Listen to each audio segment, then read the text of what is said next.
Now, I know yesterday that I mentioned that I wanted the Diamondbacks to score runs early, but there was no mention of giving runs up late.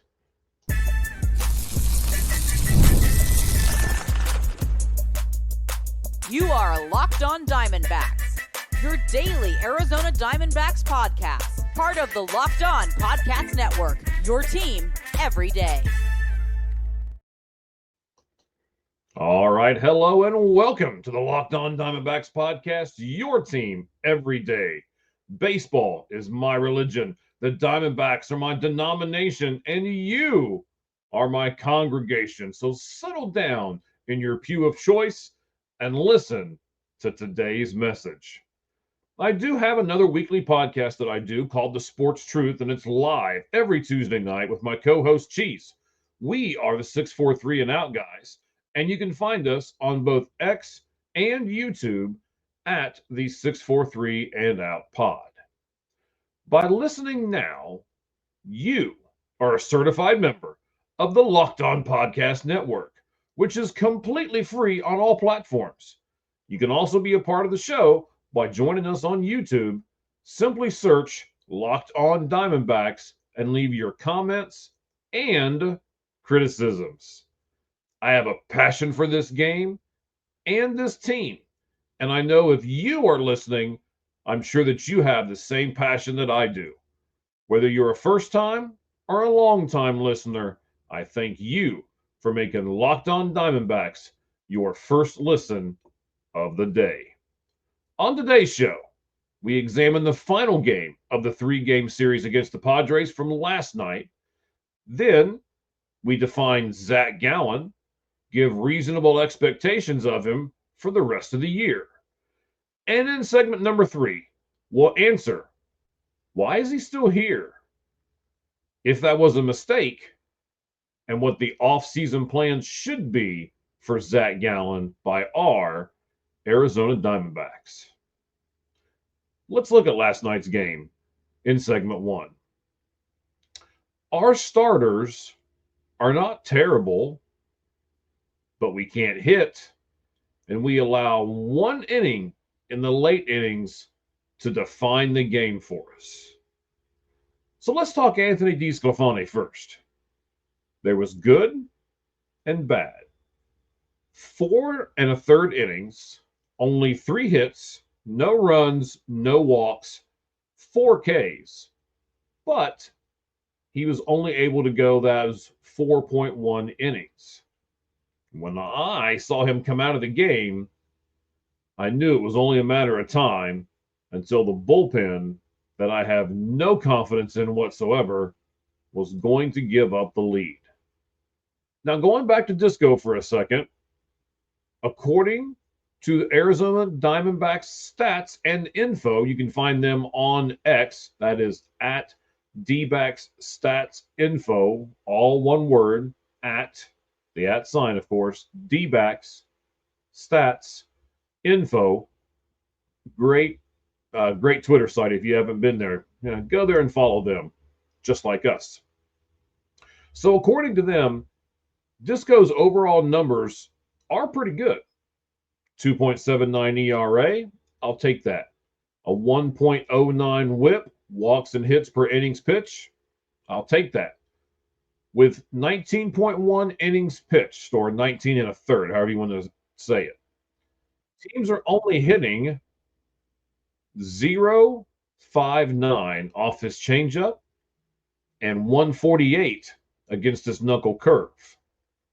So I would say, for the most part, except for the fact that he so far can't go as many innings as I want him to. I want him to go like 6 innings, right? He gives me 6, and I'll say Disco is great.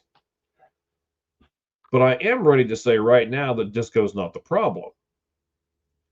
The bullpen is the problem. 5 innings, 6 hits, 3 runs, 2 walks, 2 Ks, 2 home runs that led to 3 runs. But as a whole, that's only 1 out away from a quality start. A quality start is defined as 6 innings, with 3 or fewer runs. So if you look at that, that was 5 2/3 innings with 6 hits, only the 3 runs, 2 walks, 2 Ks, 2 home runs, and that led to the 3 runs. Wait. It was the defense, right? That was the problem. Yeah, that was the problem. It was the defense. Blaze Alexander made 2 costly errors. And you're going to say, well, I thought that was the guy that you like.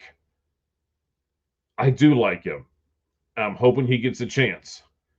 But he's a young kid that's got barely over 100 at-bats in the big leagues. And he also made probably the play of the night when he dove for the third base bag off of the 1 hit. Does that make up for the other 2? It does not. But it's a young kid in Blaze Alexander.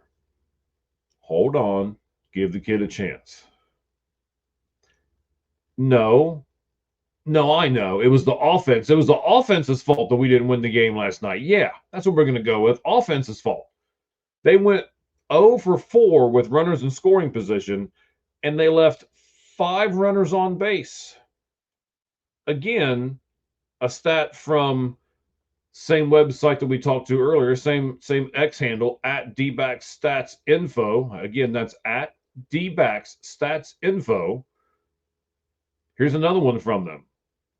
They closed the series out, did the Diamondbacks, against the Padres, 0 for 17 with runners in scoring position. So they went 0 for their final 17 chances in this series.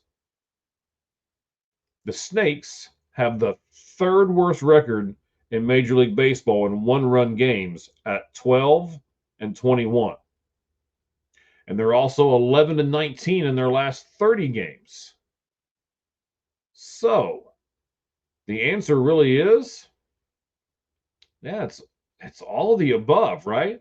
Everything combined and everything on its own. Let me explain for a second. So the Diamondbacks just aren't good enough to allow teams extra outs.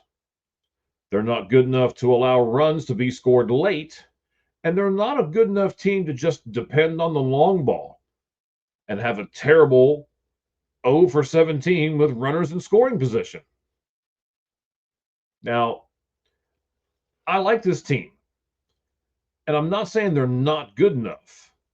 I'm saying they're not good enough to overcome multiple mistakes. They still only lost that game by 1 run yesterday, and we just chronicled everything that went wrong for them. But let me leave you on a good note from Neil Kucera, I believe is how you say his name. That is, his Twitter handle is at NWKMF. And he says this. I saw this on Twitter yesterday, made sure I wanted to get this in here. If the Diamondbacks win every series for the rest of the year without a sweep, so they don't have to sweep any of these series, then they will finish 86 and 76. And I'm telling you right now, I'll take 86 and 76 all day. Not sure if they can make the playoffs with that, but I wasn't real sure if they were going to make the playoffs anyway. In fact, I'm relatively certain they're not going to make the playoffs. So here's the takeaway from segment number 1. The Diamondbacks are not a terrible team, but they can't keep beating themselves.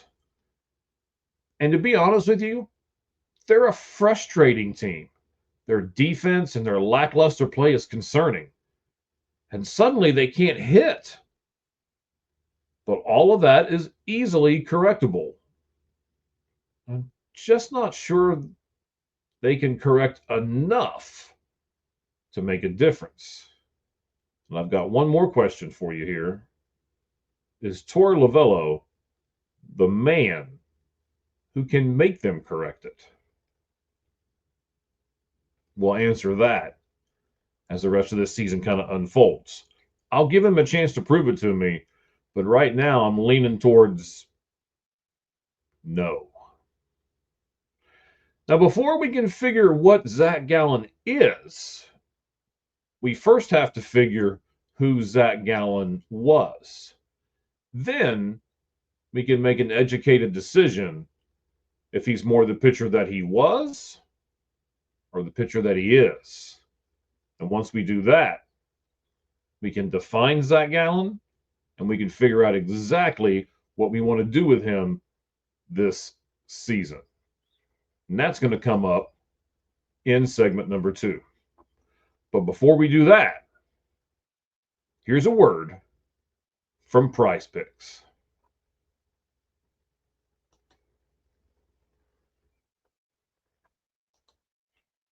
All right, guys, PrizePicks.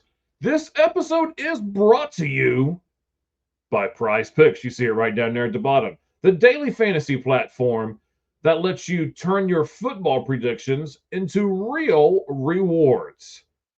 Preseason is already heating up. There was a bunch of games on tonight, and college football isn't far behind. Can't wait for college football.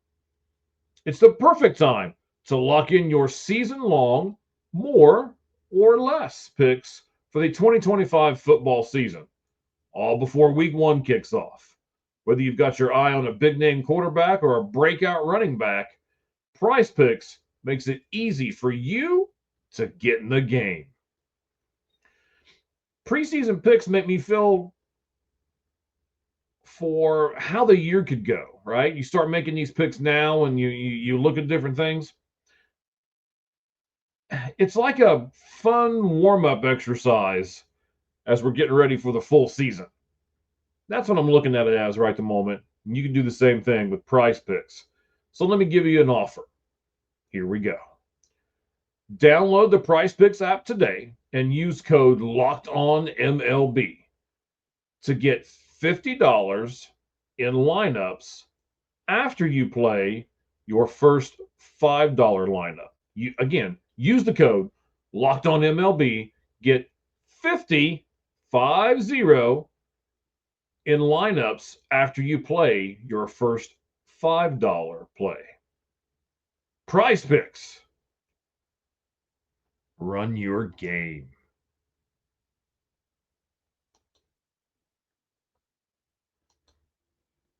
All right, guys, let's jump into segment number 2. And segments 2 and 3 are going to focus on Zach Gallen. Today is an off day for them, as I'm sure all of you know. Tomorrow, which will be Friday, where I'm recording this late Thursday evening, so tomorrow being Friday will be the start for Zach Gallen.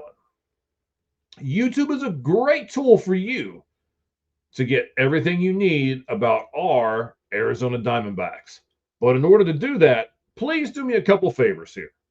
Subscribe to the channel, hit the bell for notifications so that you never miss a video, and so that you are never not informed.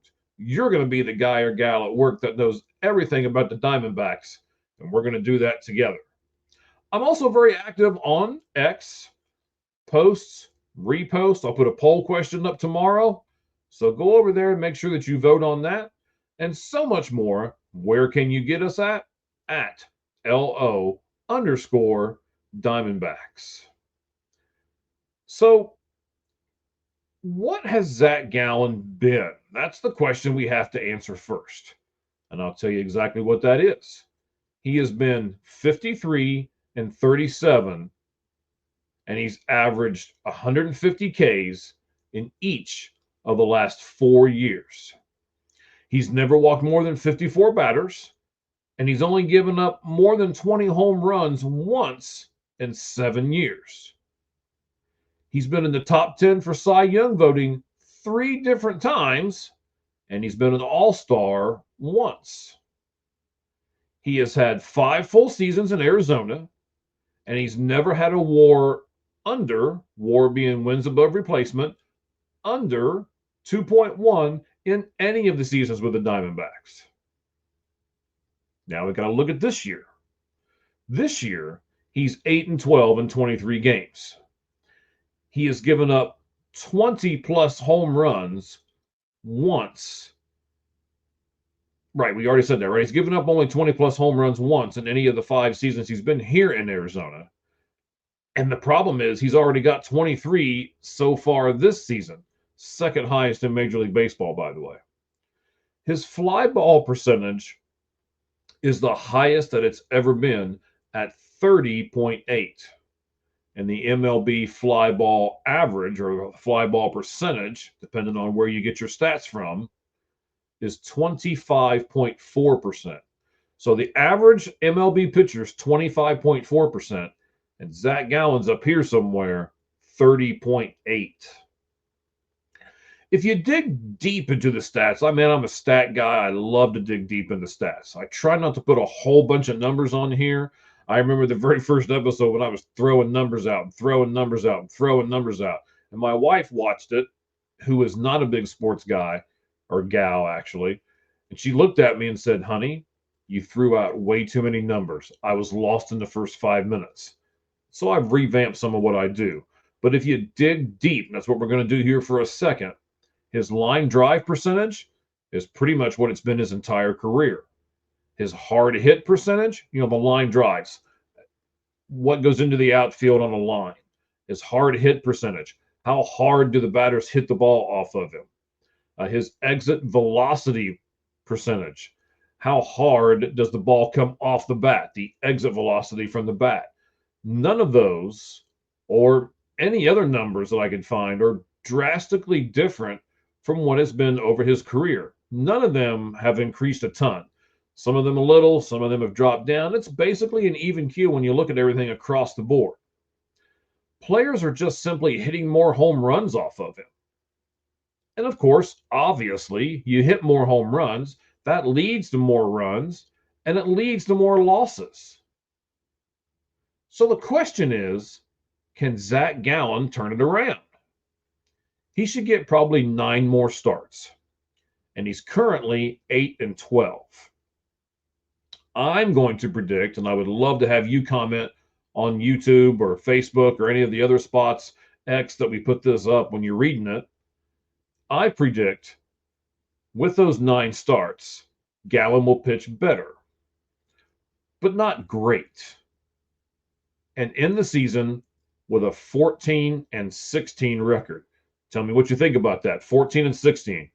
Higher than 14, lower than 16, lower than 14, higher than 16. I'm saying wins will be 14, losses will be 16. Not great, but not terrible. But that might be bad enough to keep him in Arizona for one more year. I'll explain what I mean in segment number 3. And now that we have a good idea of what Zach has been, the trajectory that I think he goes in from here, we can kind of decide what the Diamondbacks' plan should be for Zach. And maybe we'll be able to understand before this is all said and done here why they didn't trade him. And then we get to criticize and decide, was that the right move or not? We'll do that.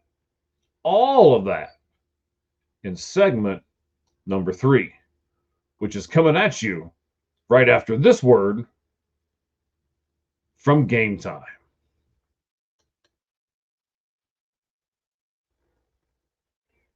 All right, everybody, let's put the Gametime border up there. There it is. I love that mint green color. So we've all been there, right? Logging on early and waiting forever for your concert tickets, right? You go on, they go on sale, and you've been waiting on there forever, only to lose your spot, and you can't see the show that you've been just dying to see. Live music shouldn't be about making memories, live music should be, of course it should be. It should be about making memories. It shouldn't be about dealing with stressful ticket shopping. And that is where Gametime comes in. Gametime makes concert tickets faster and easier than ever.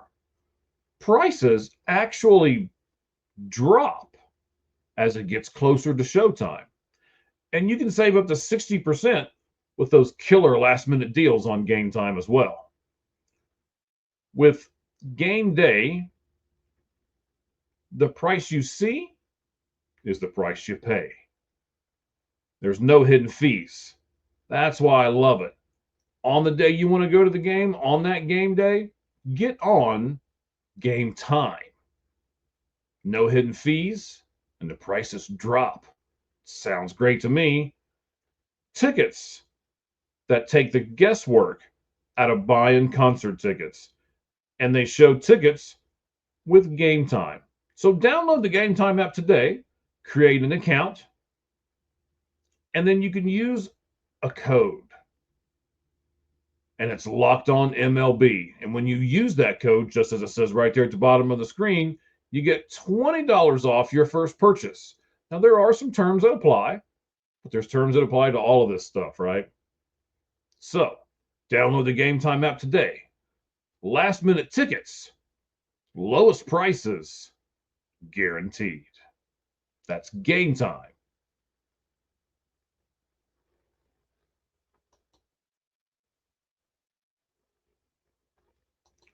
All right, guys, segment number 3. Here we go. I think this will be an interesting education for a lot of us, right? Because the Diamondbacks made a decision, and we'll talk about that decision here in just a second. But when we're done here with all 3 segments, do you want a broader look at the game of baseball? If so, check out Locked On MLB Game Night. They watch every game, so you don't have to. And you just don't have to watch us on YouTube. Put us on in the car while you're grilling outside or while you're mowing the grass with all our different audio platforms that we offer as well. We're on Spotify, we're on iTunes, we're on Apple, we're on all kinds of different stuff.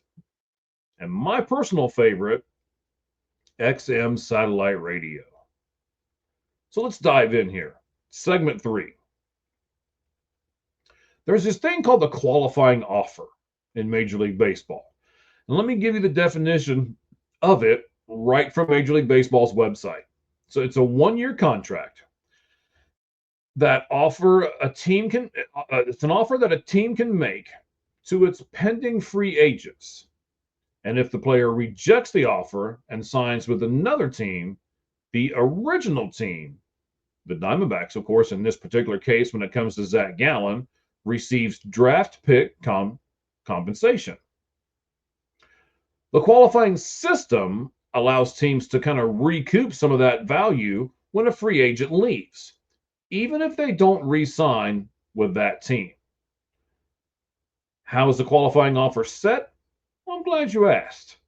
It's the average salary of the top 125 highest paid players in Major League Baseball. So players that are eligible for the qualifying offer, let's define that too. Let's get all these things into place here. If they have spent the entire season with the same team and they've not previously received a qualifying offer. Zach Gallen will do both of those. He'll stay with the Diamondbacks for the remainder of the year, and he's never had a qualifying offer before. So the player has 10 days to decide whether to accept or reject the qualifying offer.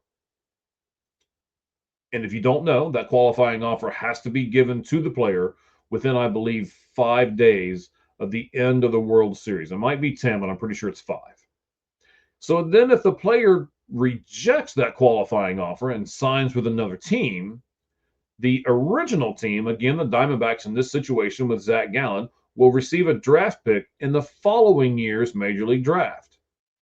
And the team signing the player also forfeits a draft pick. So let's say the Cubs sign him.